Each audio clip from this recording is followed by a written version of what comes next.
अब शांत हो जाइए और देखिए यहाँ पे पहला नियम आप लोगों ने देख लिया, एग्जाम्पल में आपने देखा। दूसरा नियम है इसी इंटरोगेटिव का, नियम नंबर 2 है, ध्यान से पहले देख लीजिए। यदि प्रश्नवाचक शब्द कब, क्यों, कहाँ, कैसे, क्या इत्यादि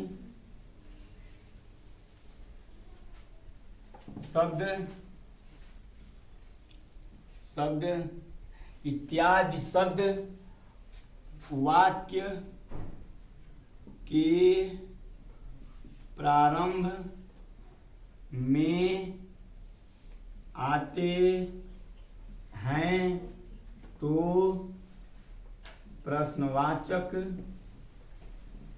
शब्द की अंग्रेजी नहीं बनाई जाती है।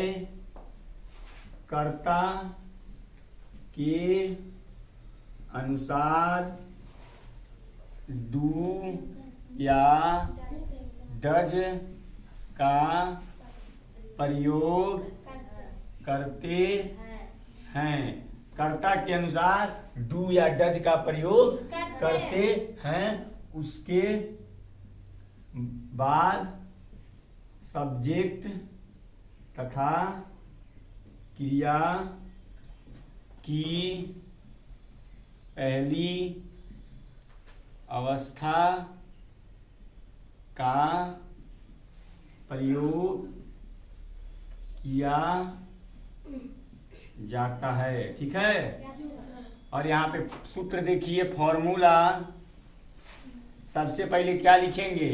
डू लिखेंगे, चाहे डज लिखेंगे, सब्जेक्ट लिखेंगे, वर्ब लिखेंगे, वर्ब का फर्स्ट फॉर्म, ऑब्जेक्ट लिखेंगे, अदर वर्ड, प्रश्नवाचक चिन्ह। देखो बेटा, कहने का मतलब यह है, यहाँ पे थोड़ा सा ध्यान देके आप लोग समझिए। यदि प्रश्नवाचक शब्द कब, क्यों, कहाँ, कैसे इत्यादि शब्द वाक्य के प्रारंभ में आते हैं तो प्रश्नवाचक शब्द की अंग्रेजी नहीं बनाई जाती है। सबसे पहले सीधे जान जाइए, कब, क्यों, कहाँ, कैसे। अगर ये शब्द वाक्य के सबसे पहले ही दे दिया, ठीक है, अभी हमने जो पढ़ा वाक्य के बीच में था, बीच में आपने देखा कि नहीं? बीच में था ना। अगर यही चीज वाक्य के एकदम पहले दे दिया तो इसकी अंग्रेजी हम नहीं बनाते हैं। ठीक है। जो बच्चे नोट्स नहीं, जो नए बच्चे आए हैं कोचिंग में, नोट्स नहीं बनाए हैं, वो कॉपी ले लेना, किसी से नोट्स बना लेना। ठीक है। क्योंकि सेंटेंस एक ही चीज को बार बार पढ़ाएंगे नहीं, सेंटेंस बहुत सारे होते हैं, तो जो चीज चल गया है उसको दोबारा रिपीट नहीं करेंगे। ठीक है। देखो क्या कह रहा है, जब यह शब्द क्वेश्चन वर्ड, कौन सा शब्द, अगर बीच में क्या सबसे पहले हो गया, जैसे पहले ही दे दिया, स्टार्टिंग में दे दिया, जैसे कि एग्जांपल से समझते हैं हम। अगर दे दिया, क्या सीता बाजार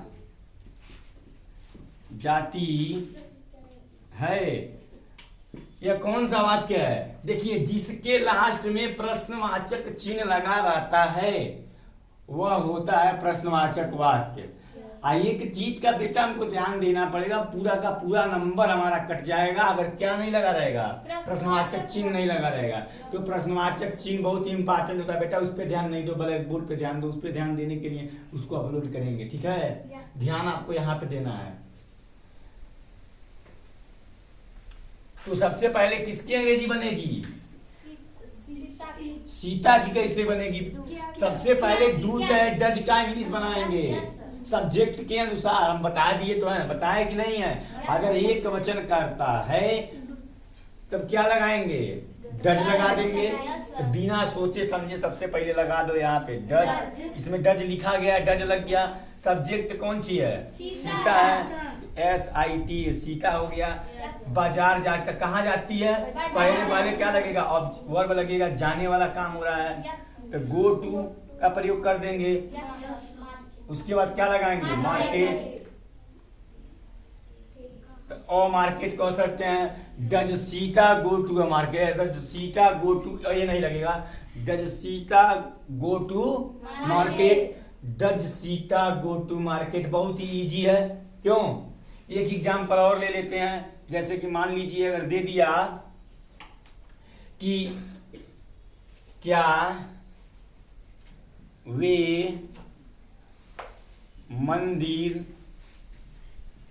जाते हैं, क्या वे मंदिर जाते हैं, तो क्या करेंगे? सबसे पहले क्या लगाएंगे बेटा? डू लगा देंगे, उसके बाद दे, उसके बाद गो टू टीएमपीएलई टेम्पल। एक चीज समझते हैं, देखिए यदि प्रश्नवाचक शब्द कब, क्यों, कहाँ, कैसे शब्द अगर पहले आ गया तो उसकी अंग्रेजी लिखना नहीं करेंगे।